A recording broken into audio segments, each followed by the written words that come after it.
Hello everyone, my name's Brody, and today's Grimm fairy tale we'll be reading is Sleeping Beauty. A long time ago, there were a king and queen who said every day, if only we had a child, but they never had one. But it happened that once when the queen was bathing, a frog crept out of the water onto the land and said to her, "Your wish shall be fulfilled. Before a year has gone by, you shall have a daughter."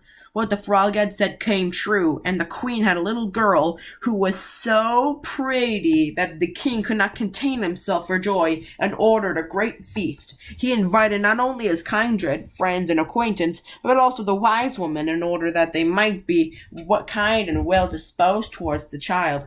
There were 13 of them in his kingdom, but as they had only 12 golden plates for them to eat out of, one of them had to be left at home. The feast was held with all manner of splendor, and when it came to an end, the wise woman bestowed her magic gifts upon the baby. One gave virtue, another beauty, a third riches, and so on with everything in the world that one can wish for.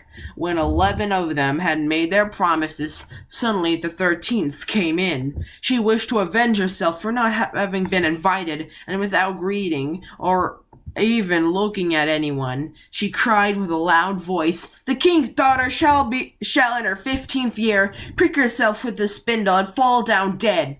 And without saying a word more, she turned round and left the room. They were all shocked, but the 12, whose good wish still remained unspoken, came forward, and as she could not undo the evil sentence, but only soften it, she said, "It shall not be death, but a deep sleep of 100 years into which the princess shall fall." The king, who would fain keep his dear child from the misfortune, gave orders that every spindle in the whole kingdom should be burned. Meanwhile, the gifts from the wise women were plenteously fulfilled on the young girl, for she was so beautiful, modest, and good-natured and wise that everyone who saw her was bound to love her. It happened that on the very day when she was 15 years old, the king and queen were not at home, and the maiden was left in the palace quite alone. So she went round into all sorts of places, looking into rooms and bedchambers just as she liked, and at last came to an old tower. She climbed up the narrow winding staircase and reached a little door. A rusty key was in the lock, and when she turned it, the door sprang open, and there in a little room sat an old woman with a spindle, busily spinning her flax. "Good day, old dame," said the king's daughter. "What are you doing here?" "I am spinning," said the old woman, and nodded her head. "What sort of thing is that rattles round so merrily?" said the girl. She took the spindle and wanted to spin too, but scarcely had she touched the spindle when the magic decree was fulfilled, and she pricked her finger with it. And in the very moment when she felt the prick, she fell down upon the bed that stood there, and lay in a deep sleep. And this sleep extended over the whole palace. The king and queen, who had just come home and had entered the great hall, began to go to sleep, and the whole of the court with them. The horses too went to sleep in the stable, the dogs in the yard, the pigeons upon the roof, the flies on the wall, even the fire that was flaming on the hearth became quiet and slept. The roast meat left on frizzling, and the cook, who was just going to pull the hair off the scullery boy, because he had forgotten something, let him go and went to sleep. And the wind fell, and on the trees before the castle not a leaf moved again. But round about the castle there began to grow a hedge of thorns, which every year became higher, and at last grew close up round the castle and all over it, so that there was nothing of it to be seen, not even the flag upon the roof. But the story of the beautiful sleeping briar rose, for so the princess was named, went about the country, so that from time to time king's sons came and tried to get through the thorny hedge into the castle. But they found it impossible, for the thorns held fast together as if they had hands, and the youths were caught in them, could not get loose again, and died a miserable death.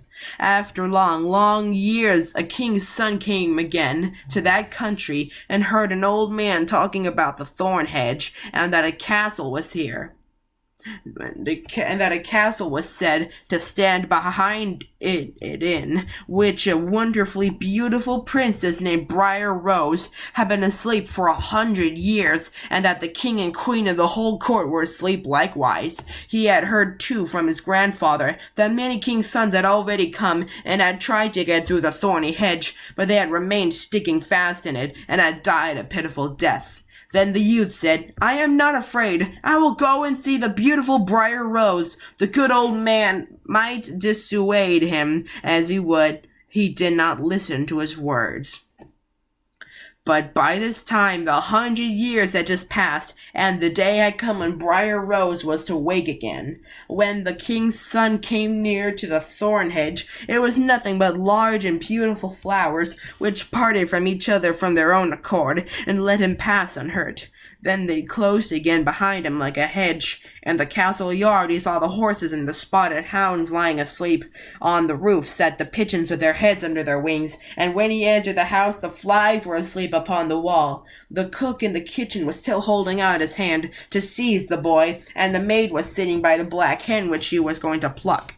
He went on farther, and in the great hall he saw the whole of the court lying asleep, and by the throne lay the king and queen. Then he went on still farther, and all was so quiet that a breath could be heard, and at last he came to the tower, and opened the door into the little room where Briar Rose was sleeping. There she lay, so beautiful that he could not turn his eyes away, and he stooped down and gave her a kiss. But as soon as he kissed her, Briar Rose opened her eyes and awoke, and looked at him and cried sweetly. Then they went down together, and the king awoke, and the queen and the whole court, and looked at each other in great astonishment. And the horses in the courtyard stood up and shook themselves. The hounds jumped up and wagged their tails. The pigeons upon the roof pulled out their heads from under their wings, looked round and flew into the open country. The flies on the wall crept again. The fire in the kitchen burned up and flickered and cooked the meat. The joint began to turn and frizzle again, and the cook gave the boy such a box in the ear that he screamed, and the maid plucked the fowl ready for the spit.